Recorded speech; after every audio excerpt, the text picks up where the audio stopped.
सकते हैं या कभी हम सुख का अनुभव कर सकते हैं। इन सब चीजों में सुख और दुख दोनों ही बहुत गंभीर बातें हैं, लेकिन हम सब सुने चाहे जितना, लेकिन करते वही है जो माया हमें न चाहती है। लेकिन भगवान की बड़ी कृपा होती है जो ऐसी स्थिति हो जाए। बाबा बता रहे हैं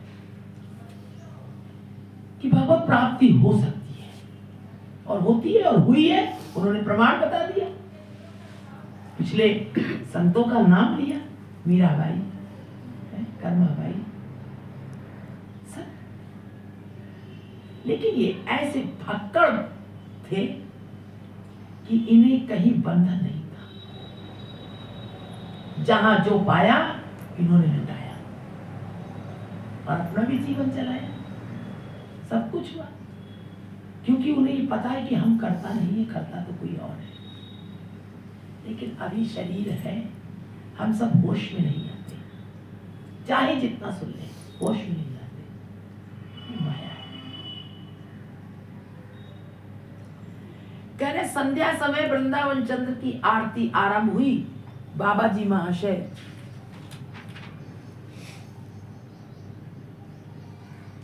एक बार हमारा मन और करता है। कह रहे भक्त ने कहा गृहस्थ आश्रम में विधि पूर्वक रहने के क्या नियम है। गृहस्थ आश्रम में विधि पूर्वक, जो हम सब रह रहे हैं वो विधि नहीं है, वो अविधि है। बाबा जी ने कहा माता पिता की सेवा, अतिथि सत्कार। माता पिता की सेवा अच्छा हम लोग करते भी हैं, तो जितना अपनी सुविधा के अनुसार होता है उतना करते हैं। उसके बाद कहते हैं बस अब इनका शरीर छूट जाए तो अच्छा है। अब कर चुके खूब सेवा, स्वार्थ। माता पिता की सेवा, अतिथि सत्कार, परोपकार, सत्य प्रतिपालन, दृढ़ प्रतिज्ञा, इष्ट निष्ठा, देवता ब्राह्मण और वैष्णवों की सेवा, निहंतुक दान, संतोष, विषयों में अनासक्ति, सुख दुख में भगवत कृपा का अनुभव करना। सुख और दुख दोनों में भगवत कृपा का अनुभव करना। सुख आ गया तो हम लोग क्या कहते हैं, हम बहुत ज्ञानी हैं, हम बहुत काबिल हैं, हमारे द्वारा ये सुख हमें मिला है, हमने प्राप्त किया है, हमने मेहनत करी है, हमने संघर्ष किया है इस वस्तु को पाने के लिए, इसलिए हमको प्राप्त हुई है। ऐसे ही तो कहते हैं, तभी हमें सुख मिल रहा है। लेकिन ये हमारा भ्रम है, ऐसा कुछ नहीं है। ये हमें धोखा दिया जा रहा है, जो ऐसा हम समझ रहे हैं। हमारा चित्त हमें धोखे में रखता है। अगर उसकी इच्छा नहीं है तो चाहे जो कुछ भी करो नहीं प्राप्त कर सकते। सब कुछ तुम्हारे विपरीत होगा, ये उसकी मर्जी है, लेकिन हम नहीं समझ पाते। तो कह रहे हैं कि सुख और दुख में भगवत कृपा का अनुभव करना, भगवत दास दासी समझ स्त्री पुत्र आदि का प्रतिपालन करना। उनका जो पालन है, उनका जो हमारे साथ सहवास है, रहना है, व्यवहार है, वो सब दास और दासी समझ करके हम इनके दास हैं। हम तो भगवान के दास हैं, राधा दासी है, कृष्ण दास है, कृष्ण दासी है, और उसी आत्मा का ये अंश है ये सब। लेकिन भाई बड़ा कठिन है और बहुत सरल भी है। सरल है, इतना सरल है कि जब हमने अपने पुत्र और पति मानना ये छोड़ दिया, लेकिन हम मेरे हैं ये, ऐसा चाहते हैं। दास दासी होकर के हम सेवा करें, दास दासी तक ही रहे, लेकिन हम उसके आगे पहुंच जाते हैं, आसक्ति हमें हो जाती है, मोह हो जाता है।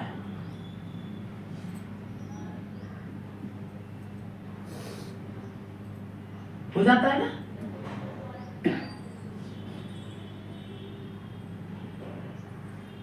तो कह रहे हैं कि भगवत दास और दासी समझ स्त्री पुत्र आदि का प्रतिपालन करना इत्यादि को शास्त्रकारों ने गृहस्थों के लिए मुख्य कर्तव्य बताया है। गृहस्थ को अपनी संपत्ति के 4 भाग कर उनमें से एक देवता, ब्राह्मण और अतिथि की सेवा के लिए, 2 सांसारिक व्यय निर्वाह और संचय के लिए और बाकी अपने लिए रखना चाहिए। इस बाकी अंश को संचय के लिए न रखकर केवल तीर्थ पर्यटन, परोपकार, निहर्तुक दान प्रभृति निज परमार्थ के लिए व्यय करना चाहिए। निज परमार्थ, अपने परमार्थ, ये था। केवल अर्थ के ही 4 भाग करने हो सो नहीं, व्यवहारिक जगत की प्रत्येक वस्तु के इसी प्रकार भाग करने चाहिए। जैसे अभी धन का किया, घर गृहस्थी में पुत्र स्त्री इत्यादि का किया, कि ये सब हम दास दासी समझ कर कार्य करें। अपने ही घर में रहो, और कैसे रहो है? हाँ, नौकर रहता घर। आनंद आता ना, शशि को बहुत आनंद आता। जो रह रहा है ना, उस रहने से वास्तव में वो इस मर्म को जान पाता है। दास दासी की तरह रहना, कोई अपनी कामना नहीं है, कोई अपनी इच्छा नहीं है, कोई अपनी जरूरत नहीं है। जब तक चल रहा है जैसे चल रहा है, तुम हमें जितना देते रहोगे, जैसे कहते रहोगे, हम करते रहेंगे। तुम जिस स्थिति में रहोगे, हम बस भगवान से प्रार्थना करेंगे और सेवा करेंगे, और जब जैसा वो चाहेंगे, जैसी स्थिति करेंगे, ठीक हरि जाने। जब तक तुम्हारा हमारा साथ है, हम तुम्हारी सेवा कर रहे हैं। तुम हमको नौकरी पर रखे हो, तब तक हम कर रहे हैं। तुम मालिक हम नौकर। तुम मालिक हम नौकर। बड़ा मजा आएगा जीने में। जी के देख लो एक बार, अच्छा एक दिन के लिए जी के देख लो। बताओ, एक दिन जियो कैसे? एक दिन ऐसा भाव बना के देख लो, क्या आनंद की प्राप्ति होगी। ये सब मेरे कोई नहीं है। जब तक तुम जैसे रखोगे हम रहेंगे, जैसी सेवा कराओगे हम करेंगे। भाई अच्छे नौकर बन जाओ। हम लोग तो मालिक के ऊपर चढ़ बैठते हैं, ये भी बड़ा अपराध है। क्रोध आ जाता है, अहंकार आ जाता है, अपने संबंधों को लेकर के।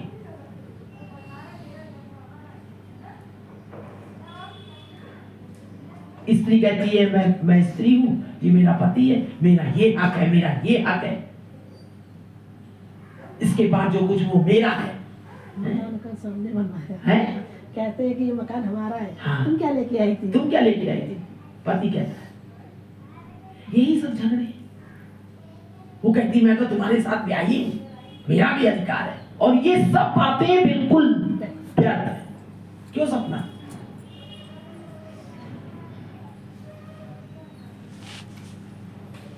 ये मेरा पुत्र है,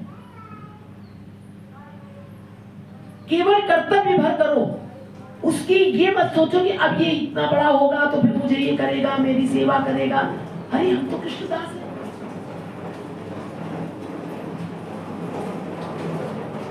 हम तो उनके परिजन हैं, हम उनके परिजनों की सेवा कर रहे हैं। अब वो इनको कैसा बनाए कैसा ना बनाए उनकी मर्जी है, लेकिन वहां हम अपनी इच्छा रख लेते हैं, अपनी कामना कर लेते हैं, तभी भगवत प्राप्ति या भगवत अनुभूति नहीं हो सकती। कर भले कुछ ले, भजन पूजन खूब करते रहे, वो ना कुछ नहीं उससे। शरीर छूटेगा तो वहीं के वहीं मिलोगे, क्योंकि आसक्ति नहीं छोड़ी। बहुत बड़ी बात हम कह रहे हैं, वहीं के वहीं पड़े हो, खूब भजन किया, खूब सब कुछ किया, लेकिन अपनी चौखट से आसक्ति नहीं छोड़ी।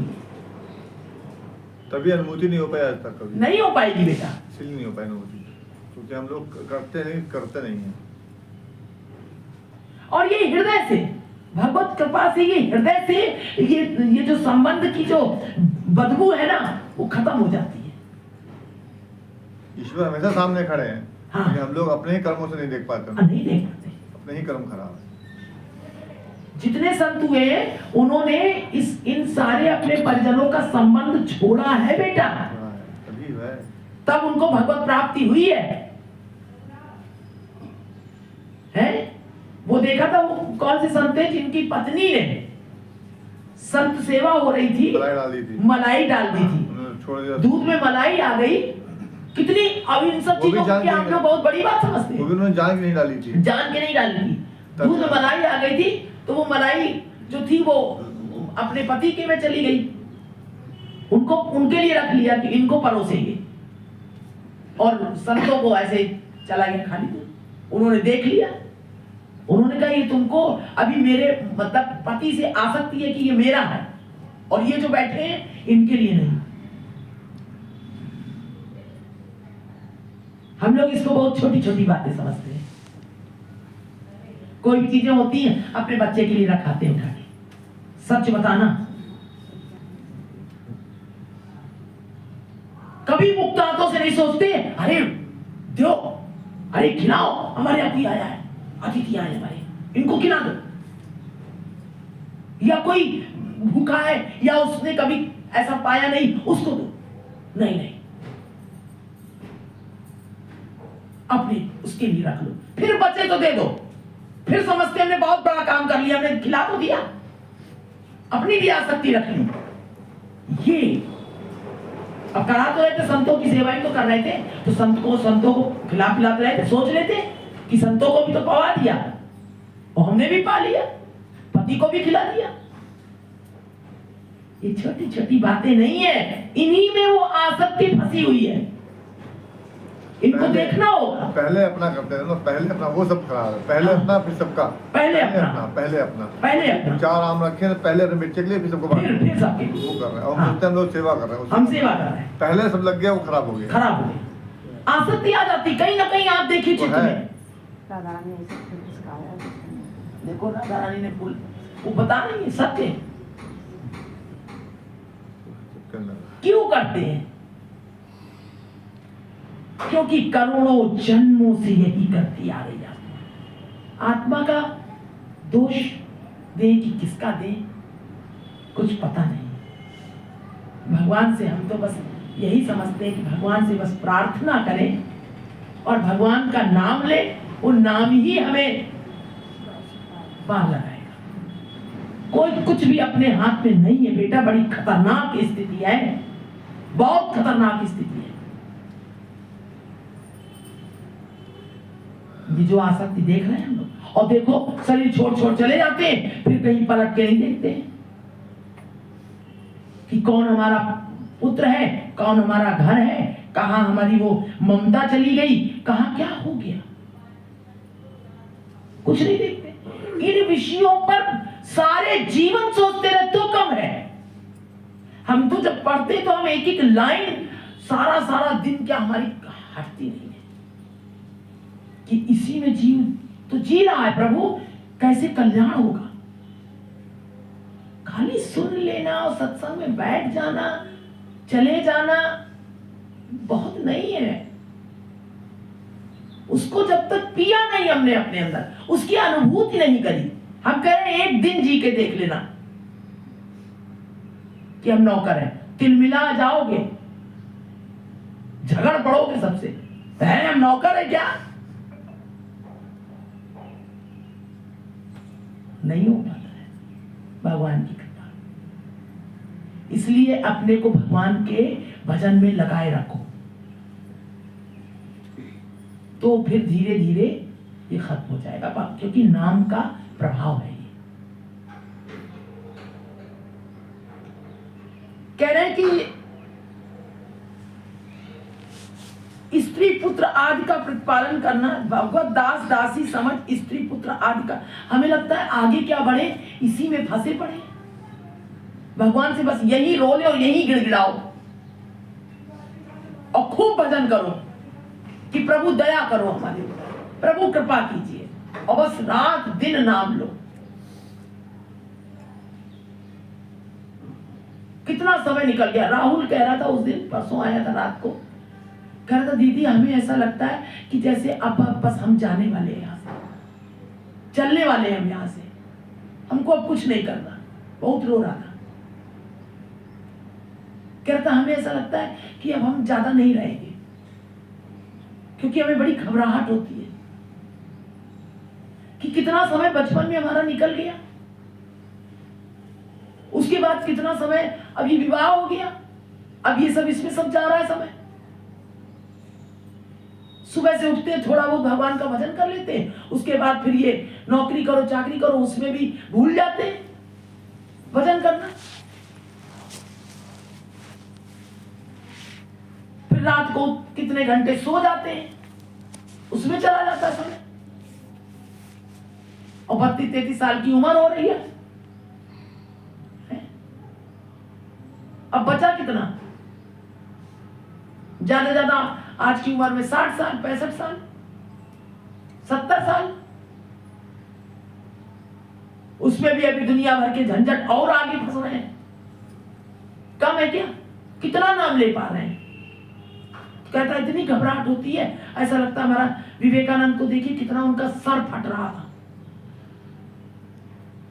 और शरीर छूट गया उनका। उनको लगा कि बस अब हमको अब कुछ नहीं करना है। और ये सच है कि जिस क्षण जीव को ये समझ में आ जाता है कि बस अब यहां पर कुछ नहीं, बिल्कुल उसकी चाल ढाल सब बदल जाती है।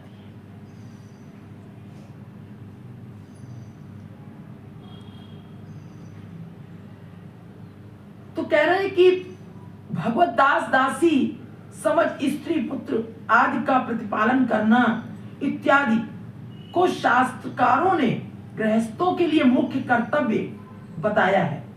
गृहस्थ को अपनी संपत्ति के 4 भाग कर उनमें से एक देवता, ब्राह्मण और अतिथि की सेवा के लिए 2 सांसारिक व्यय, निर्वाह और संचय के लिए और बाकी अपने लिए रखना चाहिए। इस बाकी अंश को संचय के लिए न रखकर केवल तीर्थ, पर्यटन, परोपकार, निहर्तुक दान प्रभृति निज परमार्थ के लिए व्यय करना चाहिए। केवल अर्थ के ही 4 भाग करने हो सो नहीं, व्यवहारिक जगत की प्रत्येक वस्तु के इसी प्रकार भाग करने चाहिए। दिन रात जो 8 प्रहर होते हैं उन्हें 4 भागों में बांटकर 2 भाग अर्थात 4 प्रहर सांसारिक कार्य में। अब समय के लिए बताया कि समय अभी संबंध, धन और इन सब के लिए, व्यवहार के लिए, अब ये जो हमारा समय जो सुबह से लेकर 8 प्रहर सत्संग और परोपकार इत्यादि में, और बाकी 2 प्रहर अपने परमार्थ साधन में लगाने चाहिए। इसके विरुद्ध आचरण करने से हम भगवान नियमों का उल्लंघन कर, अगर इसके विरुद्ध करेंगे तो भगवान के नियमों का उल्लंघन कर अपराध के भागी हम होंगे और नाना प्रकार के दुख भोग करेंगे, भोगेंगे, नाना बहुत भोगेंगे। हमने कहा ना कि अगर हम इसके विरुद्ध करेंगे तो बहुत भोगना पड़ेगा हमें। ये हम नहीं कहते, महाजन कहते, शास्त्र कहते, संत कहते भाई कि भगवान के आज्ञा का हम उल्लंघन कर रहे हैं इस जगत में, अगर हम इस तरह का जीवन नहीं जी रहे।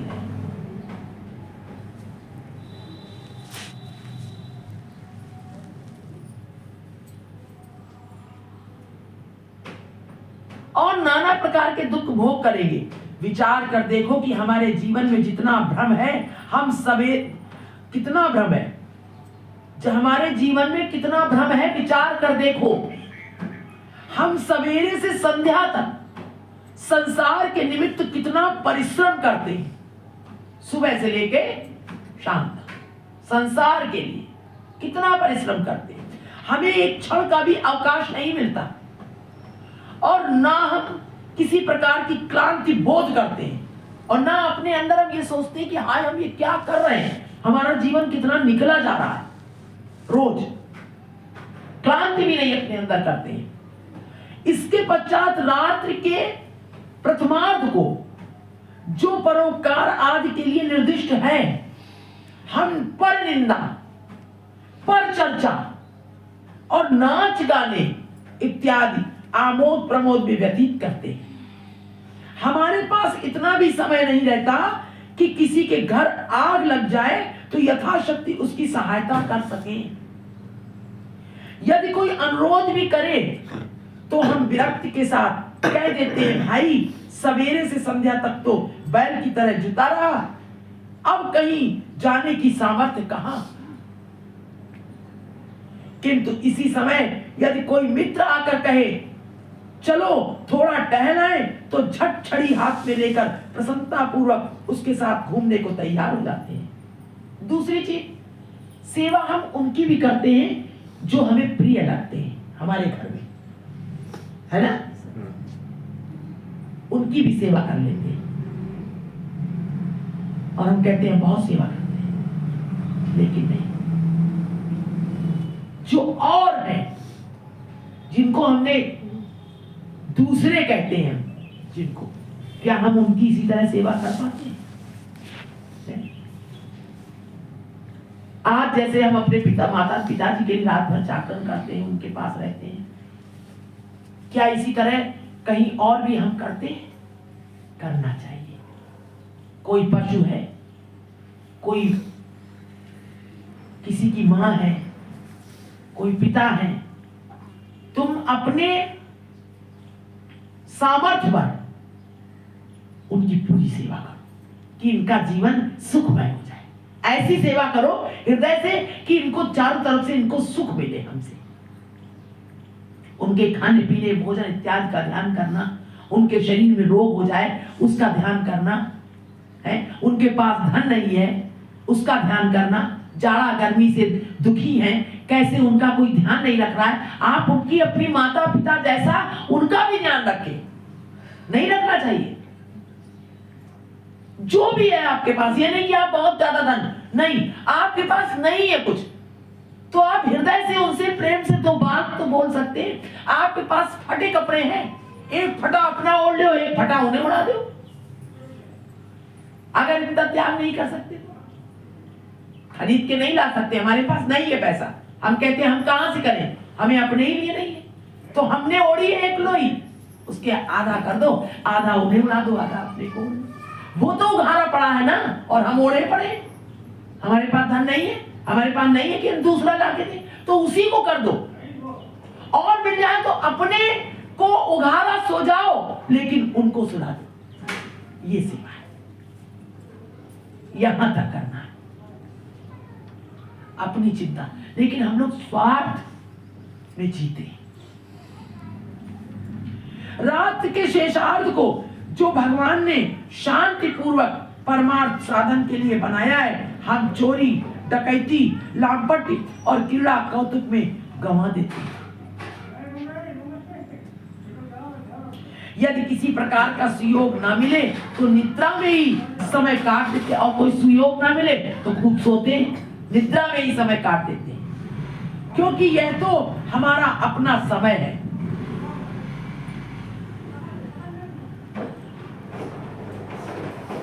ये हमारा अपना समय, खूब सो रहे हैं, हमें समय मिला है, ना हमें धन कमाना है, ना हमें कुछ परेशानी है, ना हमारे शरीर में पीड़ा है, खूब मस्ती से सो रहे हैं घर में। इसके लिए किसी को क्या आपत्ति हो सकती है? कितने आश्चर्य की बात है कि 12 घंटे स्त्री पुत्र आदि के लिए लगातार परिश्रम करते हैं और 10 मिनट का भी अवकाश नहीं चाहते। यदि कोई धर्म की बात कहना चाहे तो उसके लिए भी हमारे पास समय नहीं रहता, यहां तक कि संध्या पूजा आदि के लिए भी हमारे पास समय नहीं रहता। अब जीव इतना व्यस्त होता चला जा रहा है कि उसके पास इसका भी टाइम नहीं है। परमार्थ के लिए परम करुणा में भगवान के चरणारविंद में मन लगाने का जो समय है, उसे व्यर्थ व्यय करने में हमें तनिक भी संकोच नहीं होता। वो समय परमार्थ के लिए, अपने सुख के लिए, दूसरे का सर्वस्व लूटने के लिए हम तैयार रहते हैं। इस प्रकार बाबा ये सब बता रहे हैं। अब आगे चलते हैं। 7 गाछिया में शारदीय दुर्गा पूजा। दूसरे दिन प्रातःकाल बाबा जी महाशय भज निताई गौर राधे श्याम जप हरे कृष्ण हरे राम कीर्तन करते करते भक्त मंडली सहित 7 गाछिया की ओर चल दिए। कल विपिन भैया वहां वृंदावन में थे, तो वहां के उत्सव का हमें उन्होंने डाला था। वो वहां जैसा जैसा हो रहा है, भजन संकीर्तन सब जहाँ गए हैं वो डाल देंगे हम उस लेके राज के कल समय नहीं मिला।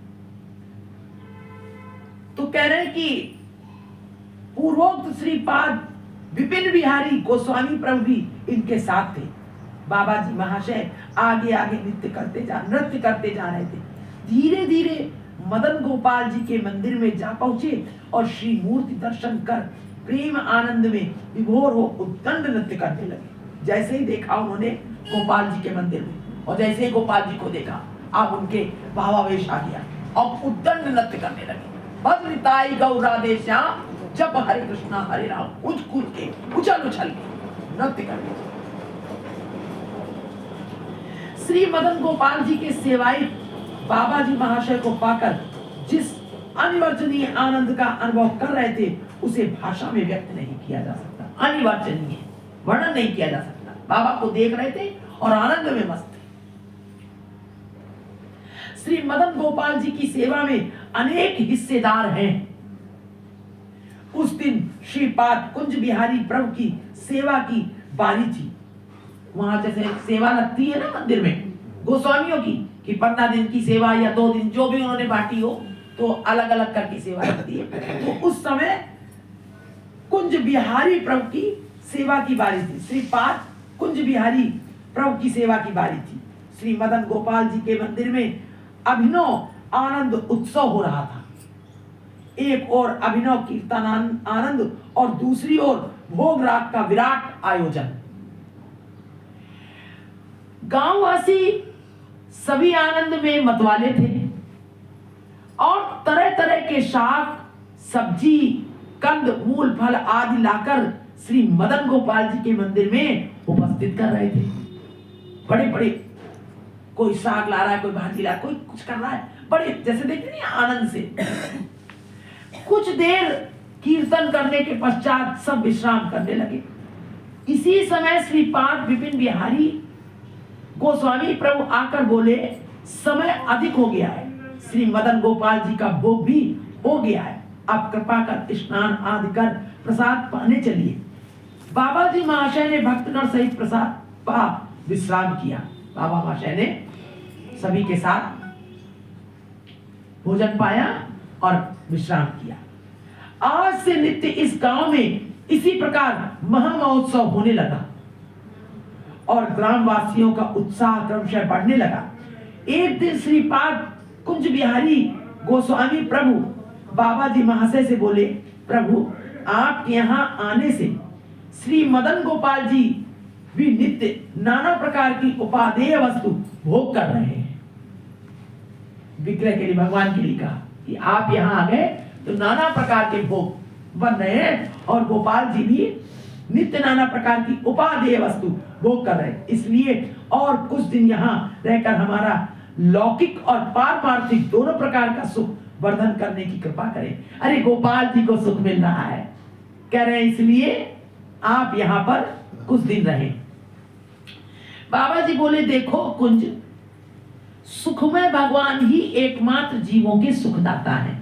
सुखमय भगवान वे जीवों के सुख के लिए सर्वदा व्यस्त रहते हैं। यद्यपि जीव उन्हें नहीं बचते, जीव नहीं बचते, वे सदा जीव को भजा करते हैं। बोलो गुरुदेव भगवान। हम हमेशा कहते हैं ना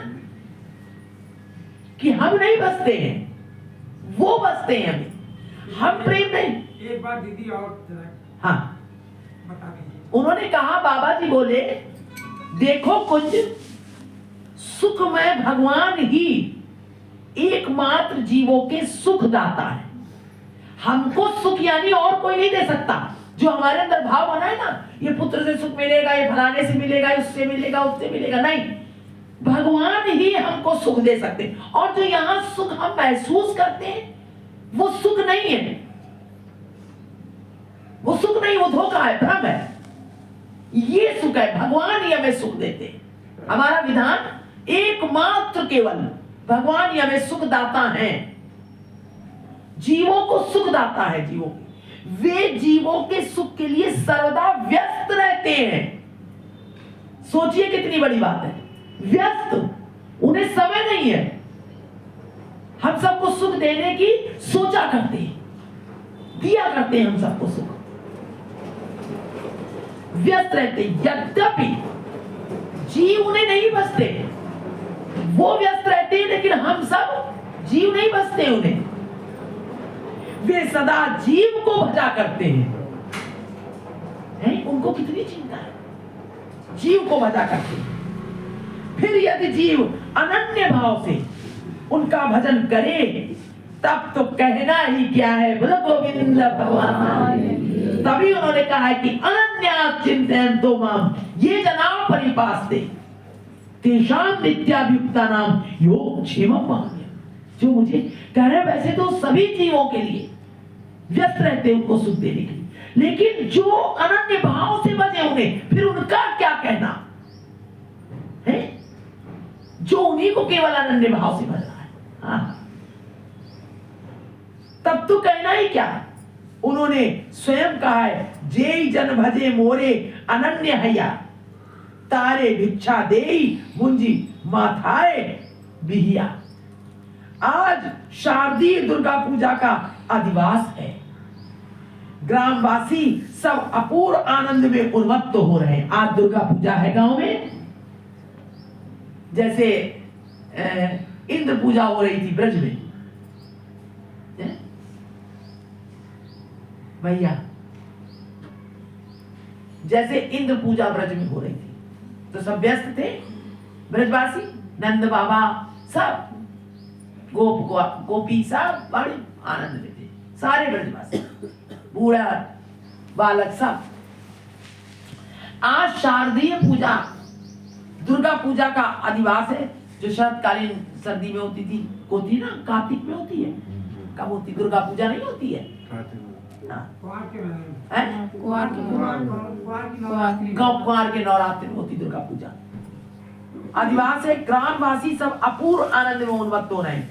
इस गांव में प्रचलित प्रथा के अनुसार ब्राह्मणों को छोड़ और किसी जाति के मनुष्य के यहाँ पूजा के उपलक्ष्य में बलि नहीं होती।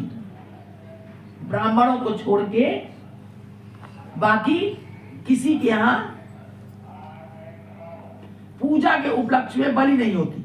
इसलिए बाबा जी महाशय प्रसन्नता पूर्वक कुंज बाबू से बोले, देखो कल हम लोगों को योग माया देवी की पूजा के दर्शन कराने होंगे। बाबा ने कहा कि हम लोगों को योग माया की यानी दुर्गा जी की पूजा के दर्शन करा दो। कुंज बिहारी को स्वामी विनीत भाव से बोले, जो आज्ञा, पर प्रातः स्नान आदि कर बाहर निकलना अच्छा होगा, क्योंकि वापस आने में समय अधिक हो जाएगा। दूसरे दिन प्रातः काल बाबा जी महाशय भक्त मंडली के साथ गंगा स्नान करने गए।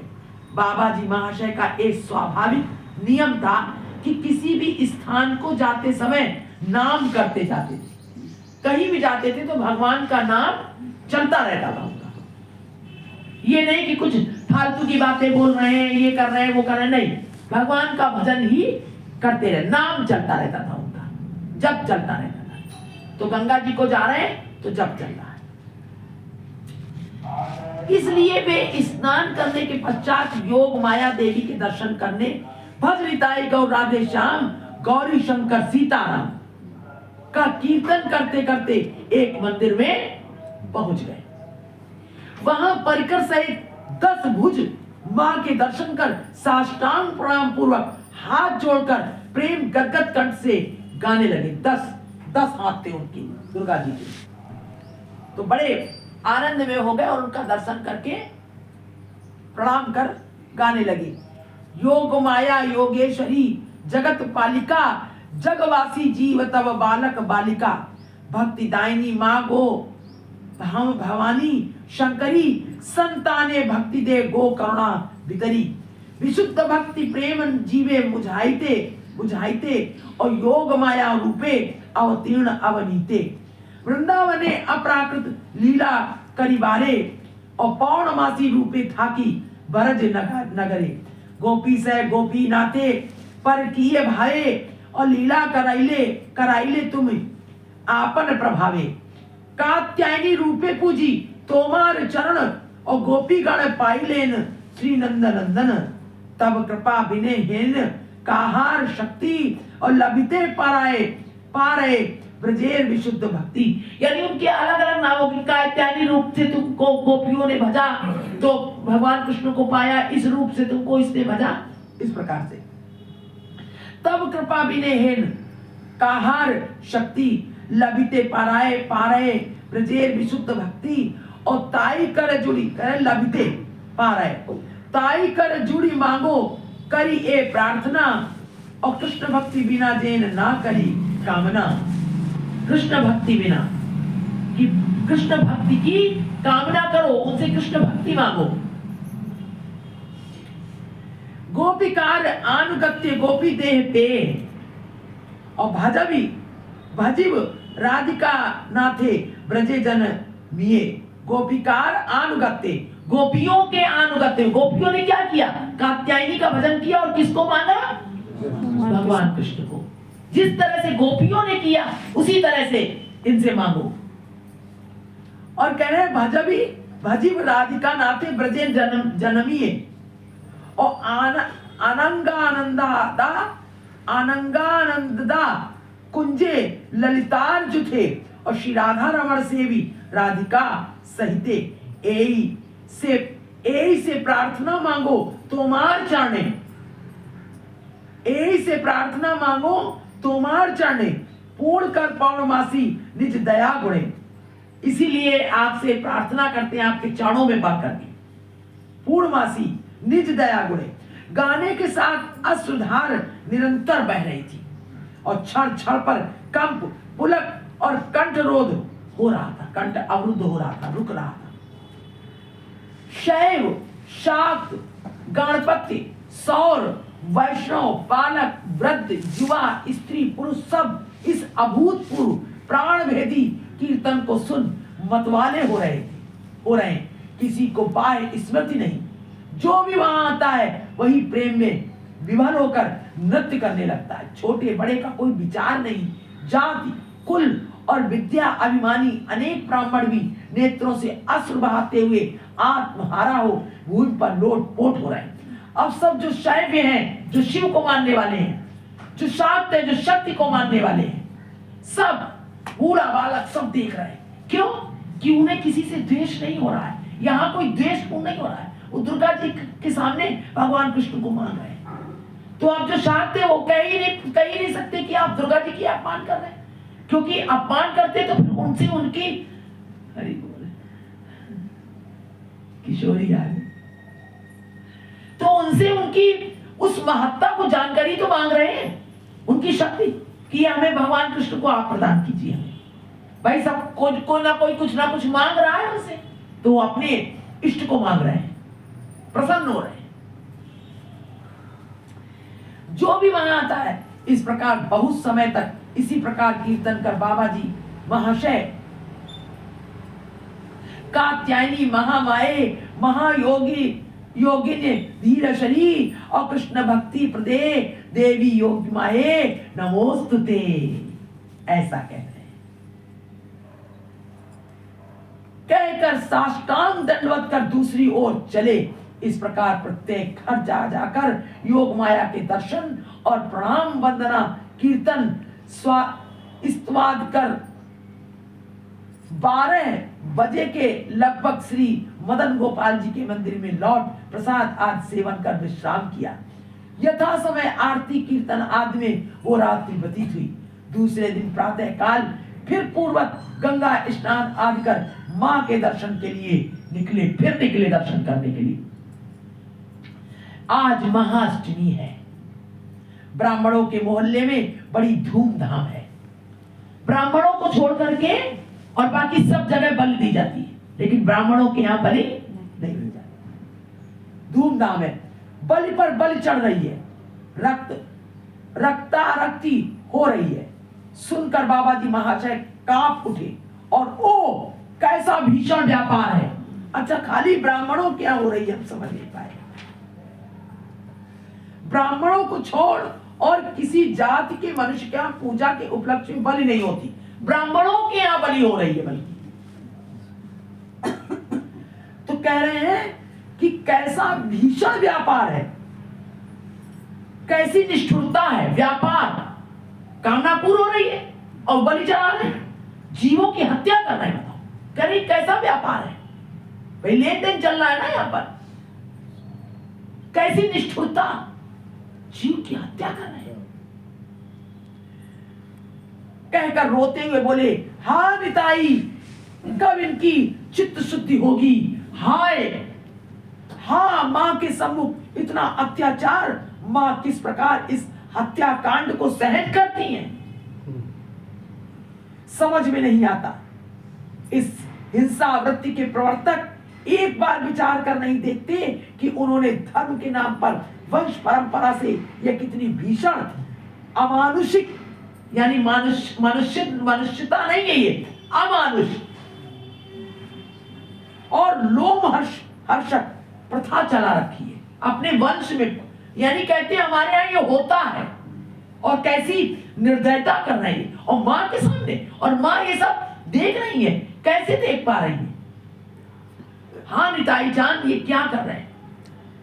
गिरीश चंद्र मुखोपाध्याय नामक एक सज्जन बाबा जी महाशय की व्याकुलता देख बोले, महाशय इस समय आपकी अवस्था देख मन में होता है कि जैसे यह हिंसा बहुत बड़ा पाप है। एक ने कहा कि हम लोग ऐसे तो समझ नहीं पा रहे, लेकिन आपको देखकर लग रहा है, हाय इतना व्याकुल हो रहे हैं। तब हमें लग रहा है कि हिंसा कितना बड़ा पाप है।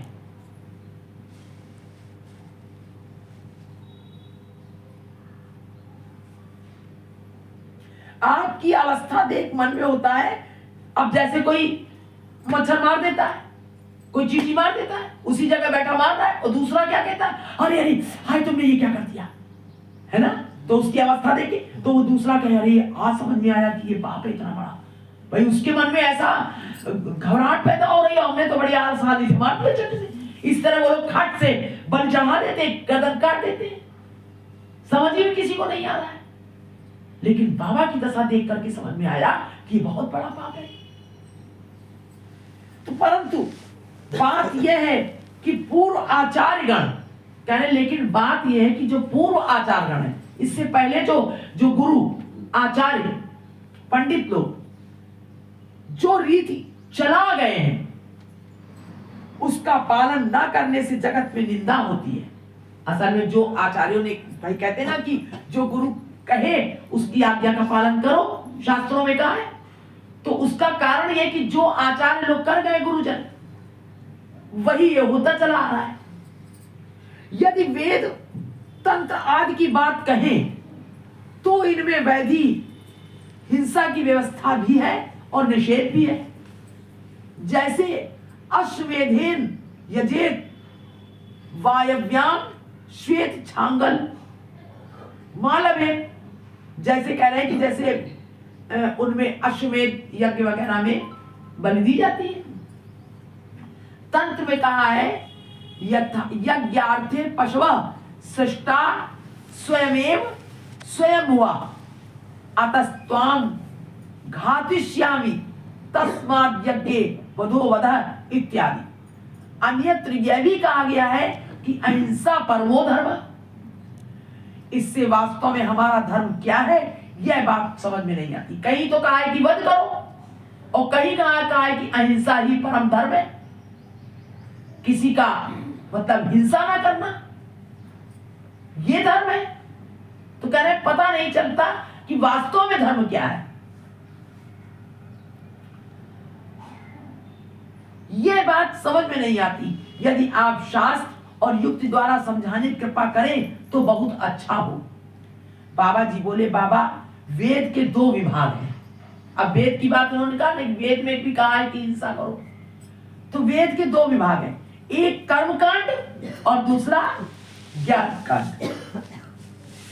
कर्म कांड के भी प्रवृत्ति और निवृत्ति मार्ग के अनुसार 2 प्रकार है। कर्म कांड में भी एक प्रवृत्ति और एक निवृत्ति, कि एक ऐसा कर्म है जो निवृत्ति में लगाता है इंद्रियों, और एक कर्म ऐसा है जो प्रवृत्ति में लगाता है। अश्वमेधेन यजेत इत्यादि प्रमाण प्रवृत्ति मार्ग से संबंध रखते हैं। और अहिंसा परमो धर्म मां हिंसी सर्वभूतानि अहिंसा प्रतिष्ठायाम तत् निधौ सर्वत वैरत्याग इत्यादि निवृत्ति मार्ग से प्रवृत्ति मार्ग सकाम और स्वर्ग आदि भोग साधक है। प्रवृत्ति मार्ग सकाम और स्वर्ग भोग आदि साधक हैं जो निर्दिष्ट किए गए। निर्दिष्ट काल तक भोग लेने के पश्चात फिर पहले की स्थिति प्राप्त करता है, जो स्वर्ग आदि में ले। यानी ये कर लो, कर तमाम सारे कर्म कांड, पुण्य कर लो, स्वर्ग चला जाए, स्वर्ग से वापस, लेकिन वो उसका पुण्य मिलेगा, स्वर्ग तक जाएगा और फिर वापस आ जाएगा। निवृत्ति मार्ग निष्काम और मुक्ति व भक्ति पथ का साधक होने का अखंड अव्यय और नित्य सुख का देने वाला है।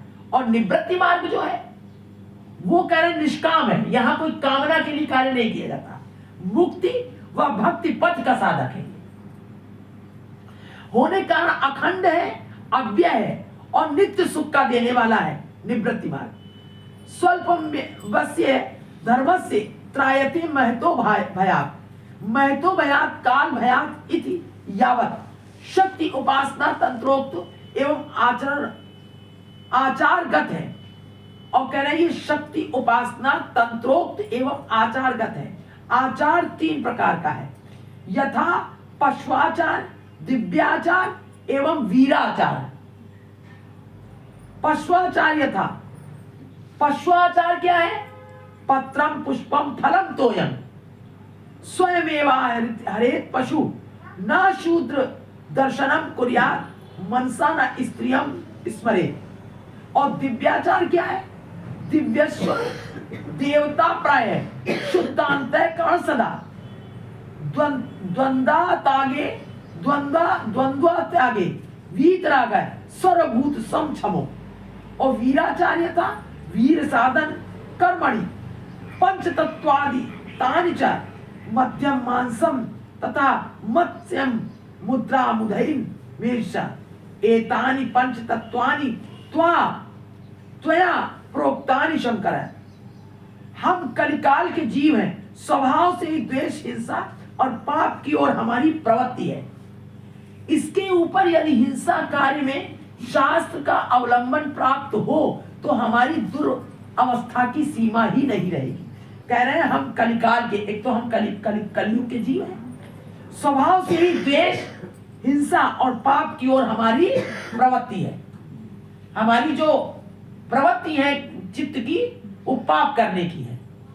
कह रहे हैं स्वभाव से हिंसा करते हैं और किसी से द्वेष करना, ये सब बहुत आसानी से होता है। इसका लिए द्वेष बड़ा आराम से होता है हमारे अंदर। तो कह रहे ये हमारी प्रवृत्ति है। ऊपर उसके ऊपर यदि हिंसा कार्य में, अब ये सब द्वेष और छल कपट तो सब भरा ही हुआ है, और इसके ऊपर भी अगर हम यदि हिंसा कार्य में शास्त्र का अवलंबन यानी शास्त्र का सहारा कर ले कि वो तो शास्त्रों में कहा गया है, प्राप्त हो तो हमारी दुर्वस्था की सीमा नहीं, तब तो हमारी बहुत दुर्वस्था होगी। इसीलिए महानिर्वाण तंत्र में वीराचार के संबंध में पार्वती जी ने कहा है कि कलिजा मानवा लुब्धा शिष्णोदर परायणा लोभा तत्र पश्यन्ति न करिष्यन्ति साधना। कहा तो विचार कर देखें, यदि प्रवृत्ति मार्गों तो कौलाचार मत के अनुसार महामाया की उपासना करने से पाप वृत्ति की ही वृद्धि हुई, तो यह मनुष्य जीवन की उन्नति का साधन हुआ या अवनति का।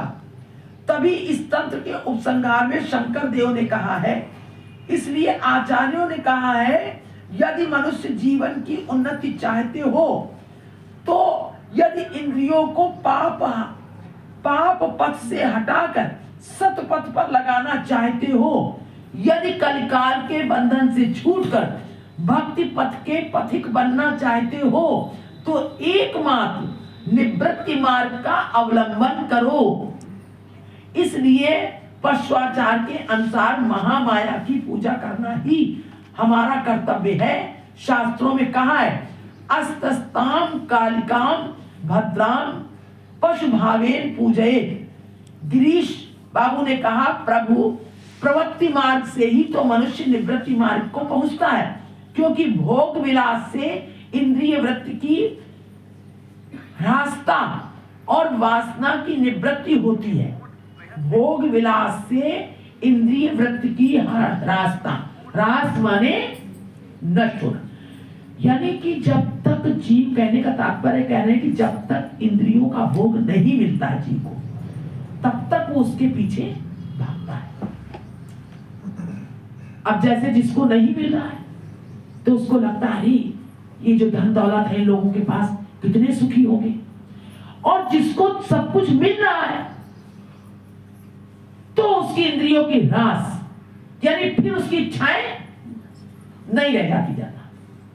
अब जिसके पास जो चीज नहीं है उसको पाने के लिए उसको, अब जैसे भूख लगी है और भोजन नहीं है तो बहुत व्याकुलता हो रही है, और भोजन जिसको मिल गया है तो अब वो भोजन के, अब भोजन पा लिया, पेट भर गया, अब वो चाहे जितना उसको दिया जाए, अरे कहेगा कि अब तो बहुत है, पेट भर गया।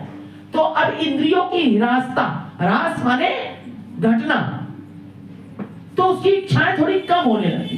लेकिन जिसके पास नहीं है वो छटपटाता है कि अरे इसके पास कितना सुख है। तो वही कह रहे हैं कि मनुष्य तो निवृत्ति मार्ग को पहुंचता है, क्योंकि भोग विलास से इंद्रिय वृत्ति की ह्रासता और वासना की निवृत्ति होती है। कह रहे हैं जब प्रवृत्ति मार्ग में लगता है, जब उसको खूब मिलता है, उसके बाद ही फिर इंद्रियों की उसकी इच्छाएं कम होने लगती हैं, और फिर वो निवृत्ति मार्ग पर, फिर वो सब कुछ छोड़ने के लिए निवृत्ति मार्ग पर, यानी प्रवृत्ति से निवृत्ति मार्ग पर तब जाता है। लालसा का विनाश होता है और विशुद्ध सात्विक भावना का उदय होता है।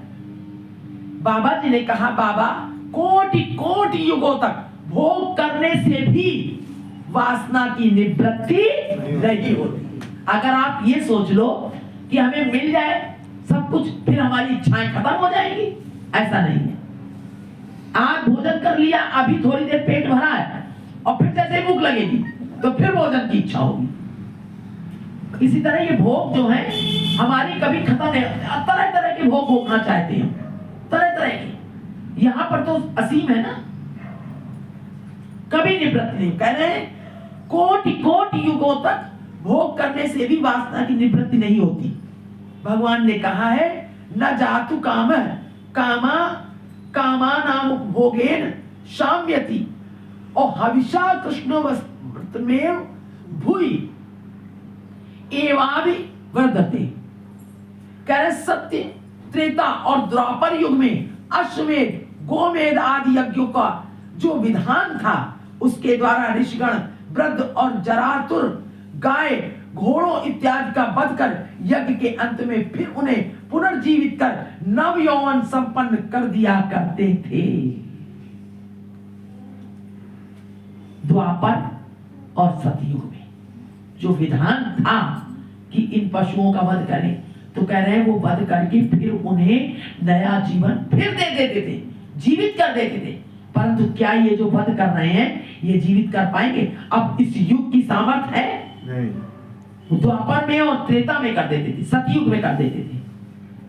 कह रहे सतयुग में, त्रेता और द्वापर में ऐसा होता था, लेकिन ये कलयुग में उन्होंने शास्त्रों से तो पढ़ लिया कि अश्वमेध यज्ञ कितने किए, उसमें इतने घोड़े बलि दिए, ये किया। लेकिन अब ये जो कर रहे हैं प्रवृत्ति निवृत्ति मार्ग में, तो क्या ये जिंदा कर पाएंगे इतने बकरों का बलि जो माता को दे रहे हैं?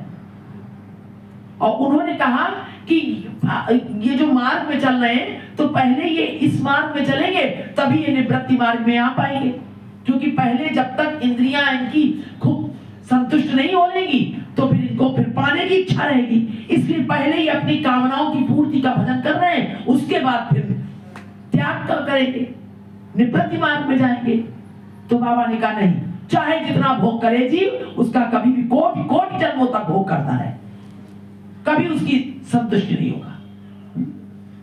हम सोचते हैं अभी हमारा पुत्र हो गया, फिर इसका विवाह हो जाए, फिर हम भजन करेंगे, फिर इसके ये हो जाए, फिर हमारे को घर द्वार भर जाए, हैं? लेकिन कभी तृप्ति नहीं होगी, कभी नहीं होगी। फिर हम उनके बच्चों को पालने लगते हैं कि नहीं? क्या कहते हैं कि अब हमारी इच्छा पूरी हो गई भैया, अब अपना अपना देखो, अब हम तो चले, अब तो भगवान भजन करेंगे। नहीं, कभी ये भोग पूरे नहीं होंगे। कलयुग के ब्राह्मण ऐसा नहीं कर सकते, इसलिए शास्त्रों में विधान है। कह लगे इसलिए ये बलि चढ़ा रहे हैं, इनकी अभी कामनाएं हैं, और जब ये इच्छाएं पूर्ण हो जाएंगी तो फिर ये विरक्ति, फिर ये निवृत्ति मार्ग का उपासना करेगी। तो बाबा ने कहा ऐसा नहीं हो सकता कि जितना ही भोग कर रहे हैं ये इसी तरह भोग करते रहेंगे, करोड़ों जन्म हो जाएंगे, भोग से कभी भी किसी की तृप्ति नहीं होगी, और ना ये भोग से तृप्त हो पाएंगे, और ना कभी ये निवृत्ति मार्ग पर जा सकते हैं। अन्यान युग, अब फिर कहा कि जो देख रहे हो बलि चढ़ाना, जो शास्त्रों में कह रहे हो दिया हुआ है, तो शास्त्र से भी हम बता रहे हैं कि शास्त्रों में इसलिए दिया है कि द्वापर त्रेता और कलयुग में, द्वापर त्रेता और सतयुग में तो जो बलि वगैरह दी जाती थी वो सब जिंदा कर देते थे उनको फिर से, लेकिन यहाँ कलयुग में ऐसा नहीं हो सकता। अन्यान युगों में केवल यज्ञ के लिए ही पशुवध किया जाता था, परंतु आजकल उस यज्ञ की जगह केवल इंद्रिय यज्ञ होता है, अर्थात केवल इंद्रिय तृप्ति के लिए ही बेचारे निर्दोष पशुओं का वध किया जाता है। कितना विभत्स व्यापार है। अब तो वो बलि चढ़ाते हैं, फिर उसका प्रसाद बांटते हैं, फिर खाते हैं।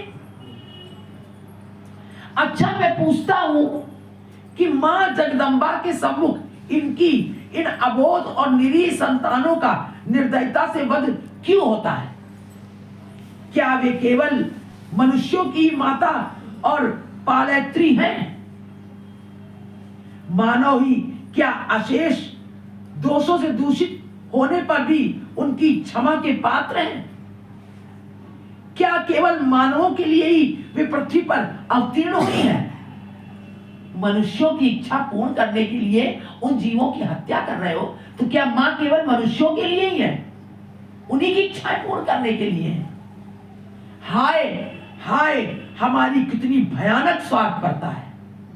बात समझ में आ रही है कि वो कह रहे हैं, अच्छा बाबा जी कह रहे हैं, अच्छा ठीक है, तुम ये बताओ कि क्या मां केवल मनुष्यों की इच्छा पूर्ण करने के लिए जो तुम लोग बलि दे रहे हो, इनका कोई महत्व तो नहीं है, इनमें जीव नहीं है, इनको कष्ट नहीं हो रहा है, केवल मनुष्यों की इच्छा पूर्ण करने के लिए जो तुम कर रहे हो, तो क्या मां केवल तुम्ही सबकी इच्छा पूर्ण करने के लिए है? दैवी शक्ति क्या केवल मनुष्यों के लिए है? केवल तुम्हारी ही माता ने तुम्हें पैदा किया है, उसकी मां ने नहीं पैदा किया है? उसकी मां नहीं है क्या? तुम्हारा बालक किसी के बालक नहीं था तो बालक पैदा हो गया, तो तुम दूसरे के बालक को मार करके मां को चढ़ा रहे हो बलि। तो क्या मां केवल तुम्हारे बालक को देख रही है, उसके बालक के लिए उसको दया नहीं है? बाबा पूछ रहे हैं प्रश्न। क्या वे ही पृथ्वी पर अवतीर्ण हुई है? हाय हाय, हमारी कितनी भयानक स्वार्थपरता है। देखो, किसी के संतान नहीं होती तो वो मां के सामने कहता है, मां जगदम्बे, यदि मेरे संतान हो जाए तो तुम्हें उदयास्त बलि प्रदान करूंगा। उदयास्त बलि, कोई 108, कोई 1,00,000 बकरों की बलि की प्रतिज्ञा करता है। कोई इस बात का विचार नहीं करता कि मां जगदम्बा केवल मनुष्यों की ही मां नहीं है, वे प्राणी मात्र की मां है। प्राणी मात्र की मां है, केवल मनुष्यों की नहीं है।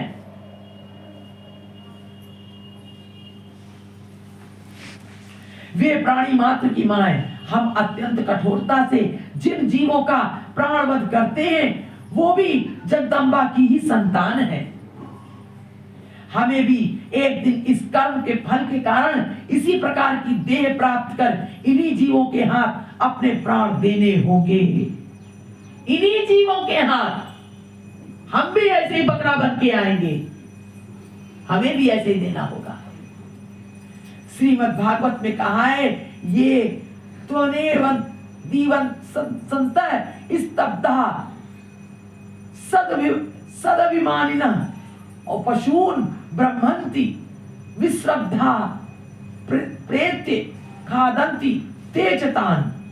देवी पुराण में भी कहा है सुरथ राजा ने 1,00,000 बलि देकर मां जगदम्बा की पूजा की थी।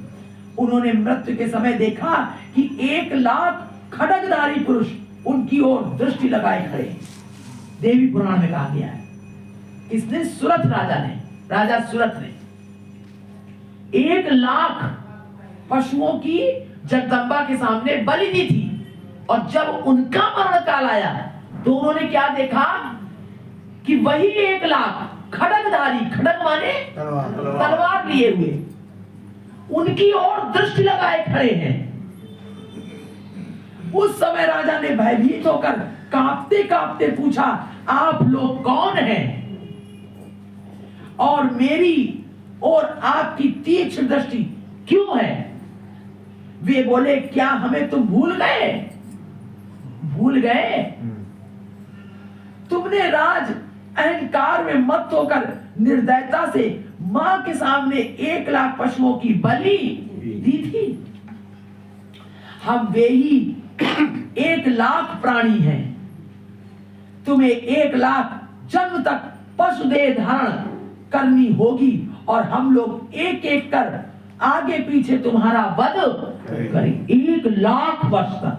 ये भी नहीं कि एक ही जीवन में और एक ही बार 1,00,000 ने मिलकर तुमको मार डाला। तुमको 1,00,000 बार पशु योनि मिलेगी और एक एक कर हम सब आगे पीछे हर योनि में तुम्हें काटेंगे, बलि देंगे, वध करेंगे। यह सुनकर सुरथ राजा के नेत्रों में जल आ गया।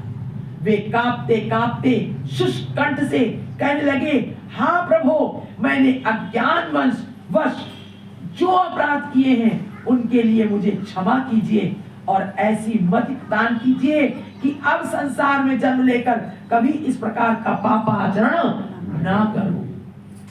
इसी तरह हम सब जो मनुष्य धर के आए हैं ना, और जो मनमाना आचरण कर रहे हैं, मनमुख आचरण, अपनी इंद्रियों को सुख देने के लिए स्वार्थ में, समझ लीजिए कि इसका 100 गुना होकर के हमें भोगना पड़ेगा।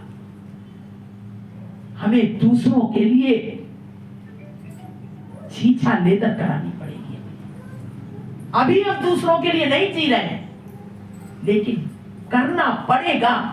एक दिन ऐसा आएगा कि हमें करना पड़ेगा, ये सत्य है। नहीं, अभी नहीं करोगे तो फिर करना पड़ेगा। उस मार्ग से तो होके जाना पड़ेगा, निष्कामता से, निष्कामता की ओर तो जाना ही पड़ेगा, वरना तो ऐसे ही ये जीव भटकेगा। करोड़ एक ना एक दिन जीवन ऐसा आएगा जब तुमको निष्काम जीवन जीना पड़ेगा, तब भगवत शरण में जा पाओगे। भगवत कृपा से, गुरुजनों की दया से तब कहीं जाकर निष्काम जीवन मिलेगा। नहीं तो यही कामना का जीवन जीते जीते, स्वार्थपरता का जीवन जीते जीते हमारे कई जन्म हो जाएंगे, दुर्दशा को हम प्राप्त होंगे। इसलिए अभी जो हम सब अपने स्वार्थ के लिए जी रहे हैं, हम दूसरों के लिए जीना तुरंत शुरू कर दें, सेवार्थ जीने लगे। हाँ, ऐसी मति प्रदान कीजिए कि अब संसार में जन्म लेकर कभी इस प्रकार का पाप आचरण ना करें। और आप अगर ये सोचें कि राजा ने तो बहुत बलि चढ़ाई थी, हमने तो एक भी नहीं मारे, ऐसा भूल जाओ। जिनके हम दुखी करते हैं ना इस संसार में, जिनसे हम घमंड करते हैं, जिनकी हम आत्मा को जिस क्षण दुखाते हैं, वो हिंसा है। वो मार देने के समान है।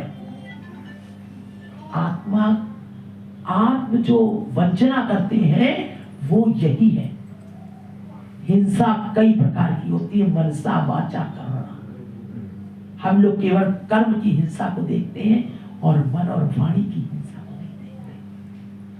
ध्यान रखना, वो सब हमें भोगना पड़ेगा। इसलिए कहा है कि तृणवत हो जाओ एकदम। किसी को आंख निकाल के, किसी को जोर से सीना तान के बोले अहम आया, वो भोगना पड़ेगा हमें। बहुत बुरी स्थिति है। इस प्रकार बहुत प्रार्थना स्तुति करने पर भगवान ने संतुष्ट हो वर दिया कि तुमने बहुत दान पुण्य किया है, इसलिए उस सुकृत के प्रभाव से तुम्हें 1,00,000 जन्म न ग्रहण करने होंगे। एक जन्म में ही यह 1,00,000 प्राणी तुम्हारे ऊपर खड्गाघात करेंगे। भगवान ने देखो दया करी कि 1,00,000 जन्म नहीं, एक ही जन्म में ये 1,00,000 प्राणी जो है आघात, खड़क से तुम्हारे एक साथ आघात करेंगे। ओ कितनी भयानक कष्टप्रद मृत्यु एक साथ सब देगी। कितनी कष्टप्रद भयानक मृत्यु। इन सब शास्त्रों को देख सुनकर भी हमारे प्राणों को भय नहीं लगता। बाबा कह रहे हम सब आज भी इसी वक्त अगर सोच ले कि हे प्रभु, हमने जिन जिन को कष्ट पहुंचाया, जो जो हमारी चित्त वृत्ति इतनी बुरी रही है, अब कृपा कर दो प्रभु, वही माफ कर दिया जाएगा। इनको माफ कर दिया गया, इसी तरह हमें भी माफ कर दो। हमने कहां कहां अपराध किए। हमारे प्राणों को भय नहीं लगता। गिरीश ने कहा मां आद्या शक्ति त्रिजगत धात्री, त्रिजगत अधिष्ठात्री, त्रिजगत माता और जीव मात्र की पालयत्री है। इसे कौन नहीं स्वीकार करेगा। फिर भी मां ने महिषासुर इत्यादि का वध किया था। इस कारण संभव है कि जिन प्राणियों का उसी प्रकार का रूप है, उनका वध करने से मां को संतोष होता है। अब उन्होंने एक नया तर्क किया कि ठीक है आप कहते हैं, लेकिन कह रहे हैं कि जैसे वो तो पालन करता है त्रिजगत की, लेकिन उन्होंने जिस प्रकार से महिषासुर इत्यादि का वध किया था, इस कारण संभव है कि जिन प्राणियों का उसी प्रकार का रूप है, महिषासुर की तरह, यानी राक्षस प्रवृत्ति है, अगर कुआचरण करता है, तो जैसे मां ने वध किया है, उसी तरह अगर उन ऐसे लक्षणों वाले जीवों का हम वध करें तो इसमें कोई आपत्ति नहीं है, क्योंकि मां ने किया है महिषासुर आदि का। तो उनका वध करने से मां को संतोष होता है। बाबा जी ने क्या कहा, ठीक, यह युक्ति अच्छी है। समझ में आ रही है बात क्या? दुष्ट आदमी को मारते हैं तो युक्ति अच्छी है, आगे बताएंगे इसमें क्या। हाँ, क्योंकि वो महिषासुर दुष्ट था, तो जैसे मां ने मारा तो उनको संतोष हुआ, तो इसी तरह अगर हम दुष्ट को मारेंगे तो उन्हें संतोष होगा। तो बाबा ने कहा हाँ, ये युक्ति तुम्हारी अच्छी है। मां ने महिषासुरधारी किसी असुर का विनाश किया था। महिषासुरधारी किसी असुर का विनाश किया था, इसलिए महिषासुर रूपधारी सब प्राणियों का वध करने से मां को संतोष होगा। तुम कह रहे हो महिषा रूपधारी, महिषासुर जैसा कोई हो अगर प्राणी, तो उसको वध करने से मां को संतुष्टि होगी, संतोष होगा। इससे सिद्ध होता है कि जिन जिन श्लोकों के प्राणियों का वध करने से मां को सुख होगा, मां ने तो शुंभ, निशुंभ, धूम्रलोचन, रक्तबोझ प्रवृत्ति मानव देहधारी असुरों का वध किया था, तब पशु बलि की भांति नर बलि भी होनी चाहिए। बोलो गुरुदेव भगवान। उन्होंने तो इन सबको किया था, तो पशुओं की क्यों, नर बलि भी होनी चाहिए। नर बलि भी तो दी उन्होंने, अगर महिषासुर नर है तो नर की भी बनती है। मानव निशुंभ शंभु निशुंभ धूम्रलोचन रक्तभोज प्रभृति मानव देहधारी असुरों का वध किया था। तब पशु बलि की भांति नर बलि भी होनी चाहिए। और दूसरे अवतारों में अग बक धेनुक वृष वत्स संबर प्रभृति असुरों का विनाश किया। इसलिए तत्रूप विशिष्ट प्राणियों का भी वध होना चाहिए। परंतु इस सब की बलि क्यों नहीं चढ़ाई जाती? विशिष्ट, ये सब बड़े विशिष्ट थे, असुर थे बड़े बड़े, फिर इनका वध क्यों नहीं? बड़े बड़े असुर हैं, उनका कोई वध नहीं करता, राक्षस जैसे हैं। ये तो तीन ही असहाय हैं हमारे नीचे। कोई बहुत बड़ा राजा है और खूब अत्याचार कर रहा, उसकी बलि चढ़ाओ, है तुम्हारी हिम्मत?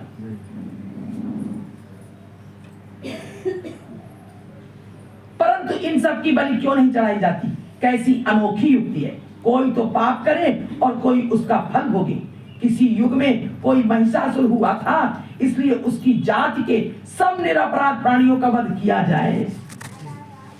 इस युक्ति के अनुसार राक्षस वंश ध्वंसकारी रामचंद्र के विभीषण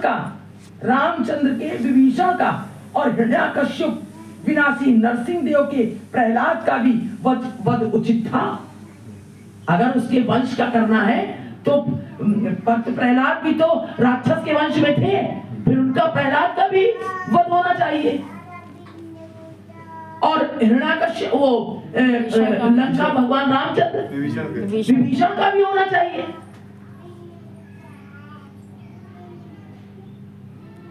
उचित था। और एक बात पूछता हूं, आप लोगों को बलि शब्द का यह वध करने का अर्थ कहां से मिला? आप लोगों को बलि शब्द का अर्थ, वध, बलि वध करने का यह अर्थ, क्योंकि शास्त्रों में लिखा है कि बलि चढ़ाओ, बलि करो, तो बलि का आपने वध समझ लिया, तो यह अर्थ आपने कहां से निकाला? बाबा कह रहे हैं अभिधान है बलि पूजोपहार स्यात्। जिस प्रकार धर्म सूर्य और शिव के नाम पर बैलों को उत्सर्ग कर छोड़ दिया जाता है, उसी प्रकार उपहार रूप से भेड़ भैंस इत्यादि को भी मां को उत्सर्ग कर छोड़ देना उचित है।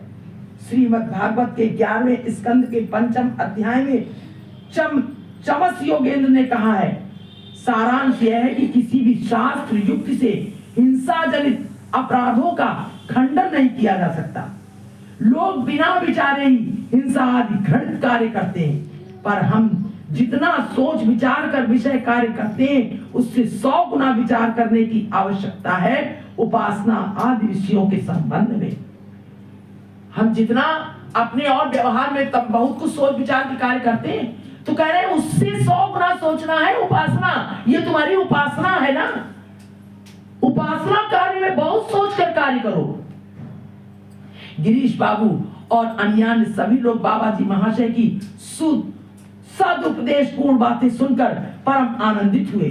जिनके घर बलि नहीं होती थी, उन्हें अब इसका कुछ दुख न रहा और वो समझ गए कि बलि ना देना ही श्रेयस्कर है।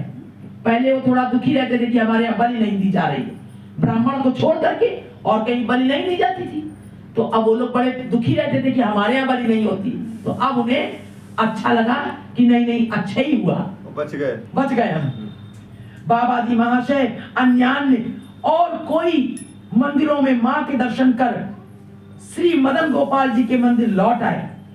अब अन्यान्य और कोई मंदिर में मां के दर्शन नहीं किए कर श्री मदन गोपाल जी के मंदिर लौट आए और महाप्रसाद पाकर उस दिन भी पूर्वक कीर्तन आनंद में वही रात्रि व्यतीत की।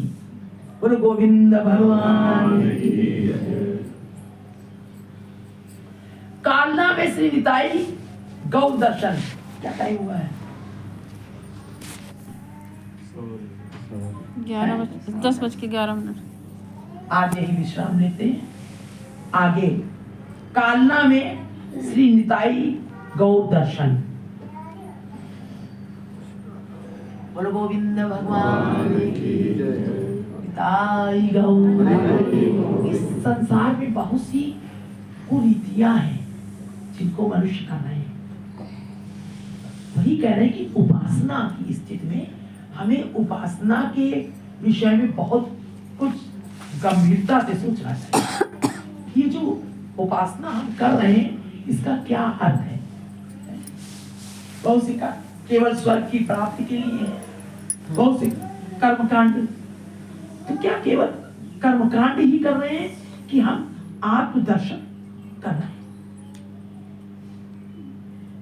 किसी का अनिष्ट हो रहा है, कहीं अहम का कर रहे हैं, कहीं कुछ पाने के लिए कर रहे हैं, कहीं कुछ कामना के लिए कर रहे हैं। इस संसार में सब कुछ तो नश्वर है।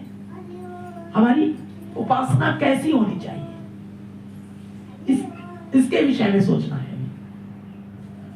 उपासना का अर्थ क्या है? उपासना यानी हम उनके निकट रहें, ठाकुर जी के निकट रहना, उपासना। उपासना आसन माने हमारी रहनी, हमारा आसन भगवान के निकट हो, तो हमारे जो भी कर्म है वो भगवान के भगवत संबंधी हो, हमारे स्वार्थ के लिए ना हो, वो भगवान के सुख के लिए हो, राधा रानी की सुख के लिए, श्याम सुंदर के सुख के लिए हो, हमारे सुख के लिए ना हो, हमारी इंद्रियों के सुख के लिए ना हो। वो उपासना नहीं है, वो हमारी इंद्रियों की सुख की उपासना है। वो एक उपासना का रूप दिखाई दे रहा है, भजन पूजन का रूप दिखाई दे रहा है, लेकिन वो नहीं, ऐसा नहीं होना चाहिए। और हमारा जितने भी कार्य है वो सब उपासना बन जाए, सब सेवार्थ हो जाए। सुबह से लेकर 8 प्रहर जो कुछ भी कर्म कर रहे हैं वो हमें अपने स्वार्थ के लिए ना हो। ये हमारा बच्चा है, ये हमारा धन है, ये हमारा घर है, ये सब हमको सेवा के लिए करना है। सेवा कर रहे हैं, करते हैं हम सेवा, लेकिन नहीं करेंगे तो भगवान ने क्या कहा है? अगर हम उनकी आज्ञा का पालन नहीं करेंगे और इस प्रकार गृहस्थ जीवन नहीं जिएंगे तो बचेंगे नहीं। हमारा जीवन ऐसा होना चाहिए, विलक्षण जीवन, मनुष्यत्व का जीवन। बहुत बड़ी बात नहीं है, बहुत सरल है। हमारी अगर आत्म तत्व जागृत हो जाए तो हमारा मनुष्यत्व जागृत हो जाएगा। हम तो पशुत्व में जीते हैं, हम लोग कहते हैं हम लोग मनुष्य में जी रहे हैं, पशुत्व में जीते हैं। बोली गोपी को इधर बुला, पशुत्व में जी रहे हैं पूरी तरह से स्वार्थ। जहां हमारा स्वार्थ है बस वहीं खुश है हम, बिना स्वार्थ के हम जी नहीं रहे और खूब भजन कर रहे हैं, सब कुछ कर रहे हैं। जहां हमारा स्वार्थ आता है वहां हम झूठ भी बोल लेते हैं, है ना, वहां हम क्रोध भी कर लेते हैं, अन्याय भी कर लेते हैं, छल कपट भी कर लेते हैं और खूब हमारा मन राजी भी रहता है। हाँ, राजी भी है हमें, कोई विचलन नहीं हमें, कह रहे बाबा कि फिर भी कह रहे कि तब भी हमें कोई कष्ट नहीं होता है ऐसा करने के बाद। विचार नहीं करते हम अपने ऊपर। देखो ये कोई उपदेश देने की बातें नहीं है, ना कोई बहुत बड़ी बातें, ये बहुत जरूरी है हम सबको ऐसा जीवन,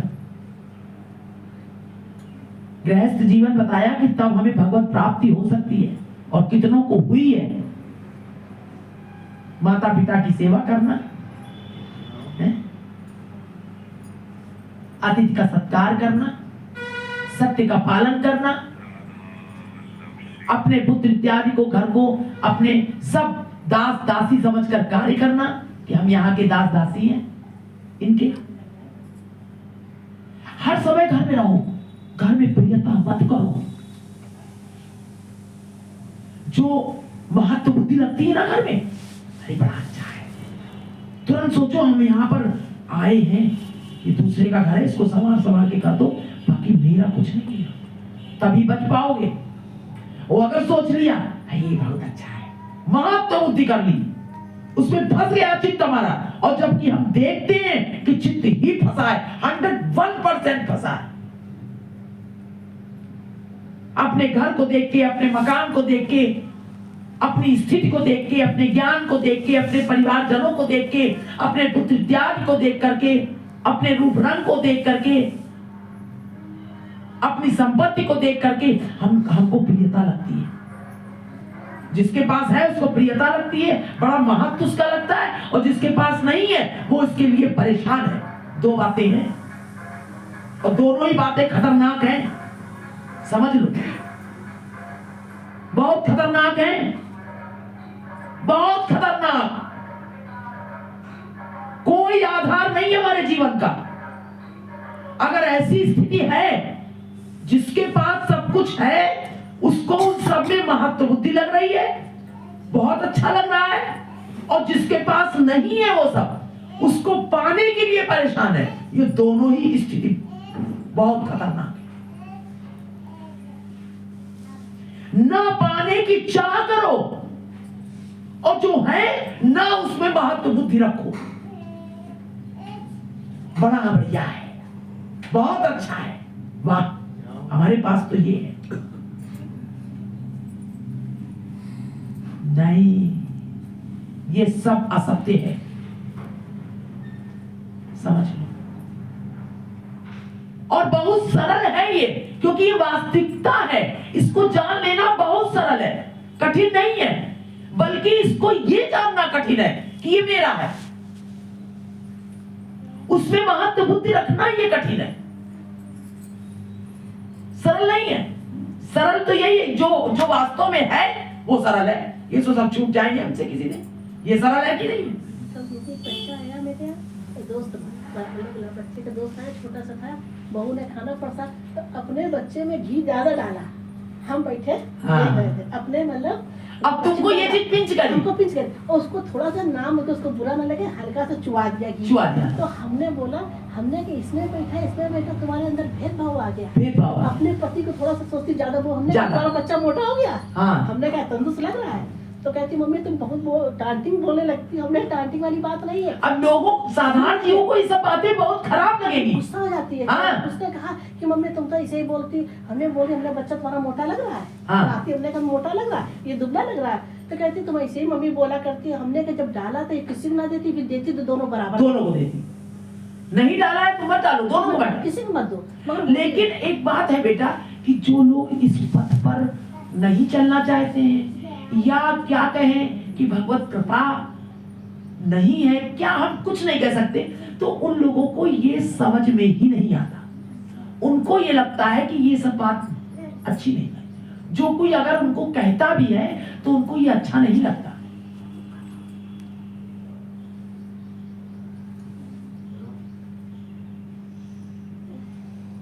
उनको ये समझ में नहीं आता। उनको लगता है कि अरे इसमें क्या है, मेरा आदमी कमा के लाता है तो क्या भारी के लिए लाता है? आचरण नहीं समझते।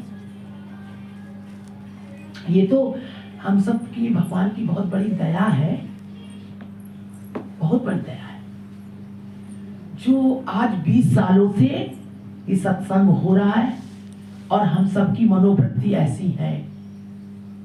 बहुत कुछ भगवान की कृपा है, जो चित्त वृत्तियां ना बेटा, बहुत बड़ी भगवान की कृपा है। लेकिन जिनको सत्संग और जिनको रात दिन प्राप्त नहीं है संसार में, समाज में,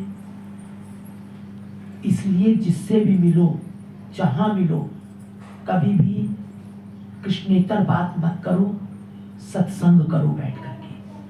हमेशा ध्यान रखो, जहां बैठो, अगर तुम्हारे चित्त में सत्संग का महत्व है तो तुम जहां बैठोगी तुम्हारी यही चर्चा होगी, इसके अलावा कोई चर्चा नहीं होगी। सत्य के संग रहो बेटा, अभी समय है। अभी तो हम मनमानी कर लेंगे, मानते हैं, थोड़े दिन हम बहुत सुखी हो जाएंगे, सुख लगेगा हमें, अपने मन की कर लो, लेकिन इसका परिणाम बहुत बुरा होगा। क्योंकि यहाँ पर कुछ भी नहीं है तुम्हारा, सब छिना छिनाया है। भगवान ने अर्जुन के माध्यम से सब कुछ दिखा दिया कि देख लो, वो स्थिति भी देख लो, सब मरे हुए पड़े हैं। लेकिन हमने बहुत मोह किया है, बहुत महत्व दिया है, बड़ा अहंकार किया है। हमारी चमड़ी भी उधेड़ी जाए तो हम समझ नहीं पा रहे हैं। और कुछ दिन के लिए है ये, केवल ये सब नश्वर है, नश्वर। इसलिए अभी भगवान का नाम ले लो 24 घंटे, और जहां जहां हमें इसमें महत्व दिखाई दे रहा है सब व्यर्थ है। एक झटका उसका लगता है कि सब चौपट। इतनी बड़ी बड़ी इमारतें देख रहे हो, जरा सा भूस्खलन होता है धराशायी हो जाती है। कोई कुछ कर पाता है? बड़ी बड़ी बिल्डिंगें, कितना कितना वो बिल्डर्स लोग कितनी उसमें अपनी गणित लगाते हैं, कर पाते हैं, सब रोक पाते हैं उसको? जब उसकी बहुत टेढ़ी होती है, कहते हैं ये करो, बहुत जन्मों तक ये ऐसी ही बिल्डिंग खड़ी रहेगी, बहुत मजबूती हमने कर दी है, हैं? 20-20 मंजिल बना के खड़ी कर दी। लेकिन जब उसकी नीयत डोलती है, वो है तो होता रहा है। इराक ईरान में क्या देख होता लीजिए, है, वो क्या बुद्धि तो हरी उन्होंने, क्या भगवान थोड़े बम फेंक रहे हैं, कोई बुद्धि हर ली, बुद्धि हर ली, सारी बिल्डिंगें तबाह हो रही हैं। तबाह हो गई। दीदी डोंगरे जी ने एक बात की थी, हमने भागवत सुनी, कहने के जवानी होती है तो लाख समझाओ समझ में नहीं आता है। जवानी में और जब उम्र ढल जाती है तब समझ में आता तो बेकार है, तब बेकार। बिल्कुल सही बात कह रही है डोंगरे जी ने, बात कही कि जब जवानी होती, युवा अवस्था होती, लाख समझाओ। नहीं समझ में आता। युवा अवस्था होती है या जब बुद्धि बुद्धि कुविचार में जाती है, बहुत मस्तीबाजी करती है बुद्धि, अपने मन का करती है, तो किसी के समझाने में भी उसकी समझ में नहीं आती है। शिथिल हो जाता है मनुष्य, बड़ा और जब बुढ़ापा होता है, शिथिल हो जाता है, तब समय नहीं है, तब ज्ञान उसको आता है। तब उसको ज्ञान आता है, तब समझ में नहीं आता, तब कर नहीं पाता, पछताता है, फिर समय निकल गया। सही कहा डोंगरे जी ने। तो भगवान का नाम लो बेटा, सभी से हमारी करबद्ध प्रार्थना है। हम लोग के बस में कुछ नहीं है, लेकिन हाँ, भगवान का नाम लेने से नाम का प्रभाव ऐसा है कि हमारी बुद्धि शुद्ध हो जाएगी, ये तय है। कैसे भी हो, बस नाम लो। सब लोग का जाप चलता है, खूब भजन करो। नहीं माने से काम कर रहे हैं तो भगवान का नाम, अपनी चित्त वृत्तियों को भगवान के चरणों में लगाए रखो। यही हम लोग का नित्य बैठने का ये एक पर वो है, वो जिसको कहते हैं लाभ। और इसीलिए बैठते हैं रोज, नित्य सुनना कानों से बहुत जरूरी है। हम ये ना सोचे कि हम भजन करने लगे, अब हम अकेले बैठ के कर लेंगे, नहीं। एक आप 2 दिन सत्संग में मत बैठिए, देखिए आपकी चित्तवृत्ति कहां जाएगी। बहुत जरूरी है सत्संग में बैठना, सत्संग में आना, सत्संग में बैठना बहुत जरूरी है। नित्य सुनो, नित्य। आप सोचो जब इतना सुनते हो तब ये दशा, तब क्या होता। वृंदावन बिहारी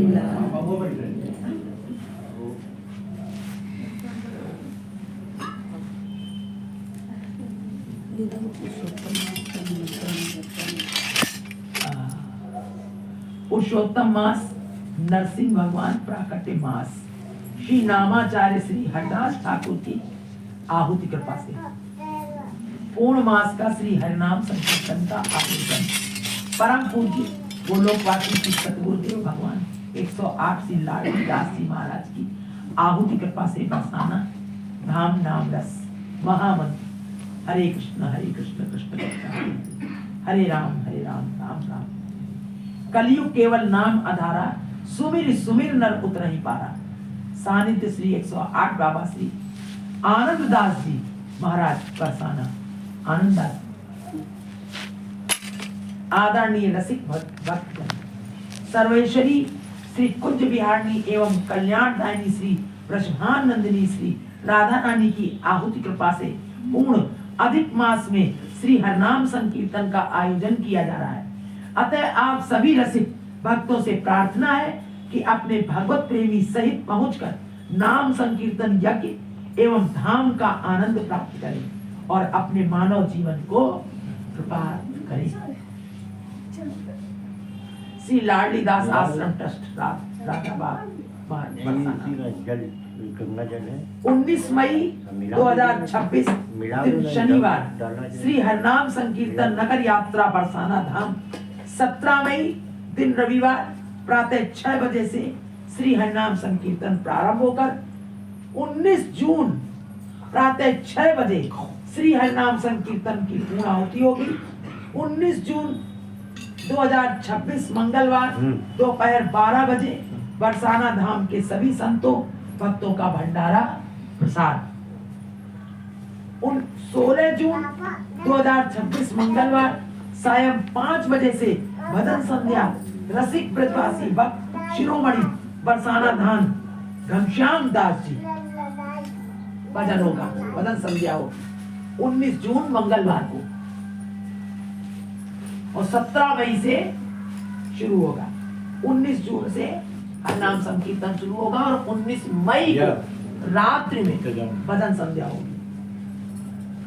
विशेष आभार श्री लाडलीदास आश्रम ट्रस्ट बरसाना धाम सौजन्य से राधा रमण हरनाम संकीर्तन मंडल अध्यक्ष श्री बीके सिंह, संयोजक श्री चंद्रशेखर वाजपेयी, डब्लू श्री जय जय राम दुबे, उपाध्यक्ष संस्थापक श्री संतोष सिंह सेगर।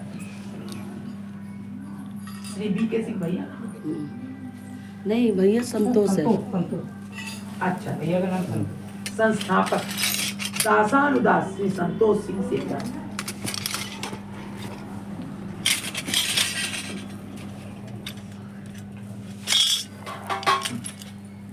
ये अरे जिसको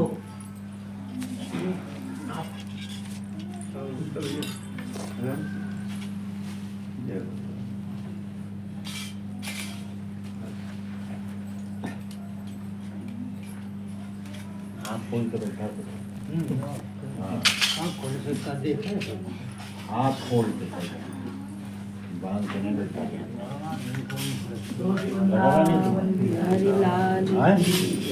दीदी कल के लिए बोल रहे हैं। कल बोलो बोलो।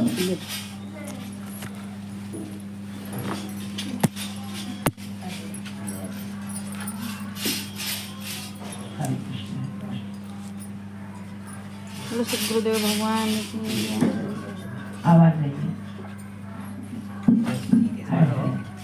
सही भक्तों से कर जोड़ कर पद प्रार्थना है कि कल त्रही में आने का कष्ट करें। कल नाम संकीर्तन भी और है। नाम संकीर्तन भी है, थोड़ा समय लेकर आए। जीव के कल्याण उनकी आत्मा की शांति प्रदान करने के लिए आप सबसे कर जोड़ प्रार्थना है, क्योंकि आप सब वैष्णव हैं, आप सब नित्य भजन करते हैं, इसलिए आशा रखते हैं कि प्रभु आपके संग निकट है। आपकी प्रार्थना से जीव का कल्याण होगा, इस आशा से आपसे निवेदन कर रही है कि आप सब आ करके और हरनाम संकीर्तन समय बता दो। वही 1 बजे से शुरू हो जाएगा। एक क्या वही 3 बजे से मुझे 3 बजे शुरू हो जाएगा। 4 बजे से नहीं 4 बजे से 2:30 बजे से शुरू करो, क्योंकि इसका कार्य जो है वो हाँ 1 से 3। नहीं, नाम संकीर्तन तो 4 बजे कह रहे हैं ना। नाम संकीर्तन 4 बजे से नाम संकीर्तन है। ठीक। और जो लोग नहीं आए उनसे बता दें। सभी से प्रार्थना है और हम सबका यही कर्तव्य है कि जीवों के कल्याण के लिए ही हम सब भजन भी अपने लिए ना करें, भजन भी जीवों के कल्याण के लिए करें। तो हम सब आए और हरनाम संकीर्तन करिए। उसकी प्रार्थना है। ऋषि वृंदावन बिहारी लाल की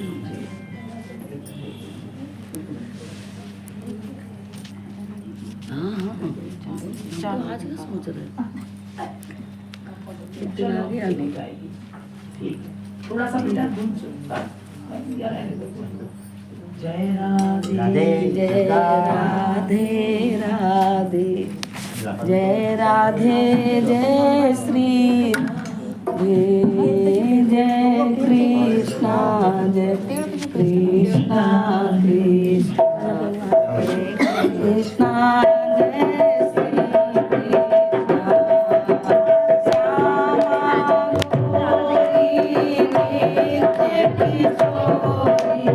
प्रियतम जोरी श्री राधे रसिक रसिक हो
हर प्रिय स्वामिनी प्रिया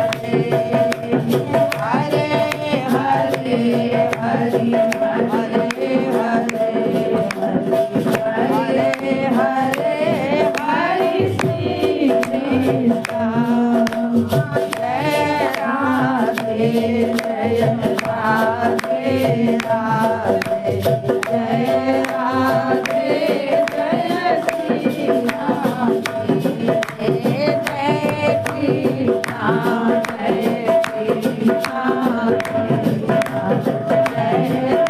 कृष्णा जय श्री जय राधे जय राधे राधे जय राधे जय श्री राधे जय कृष्णा जय कृष्णा जय कृष्णा जय श्री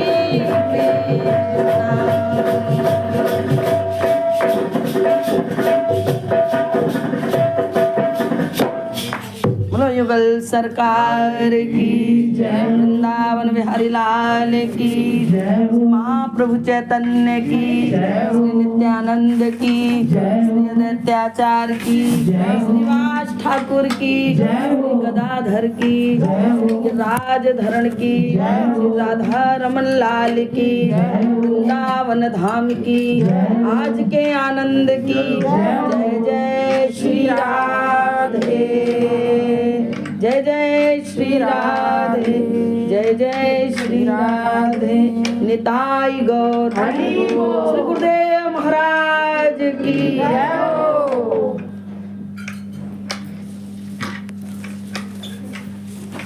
यहाँ जय बोली जा रही है और वो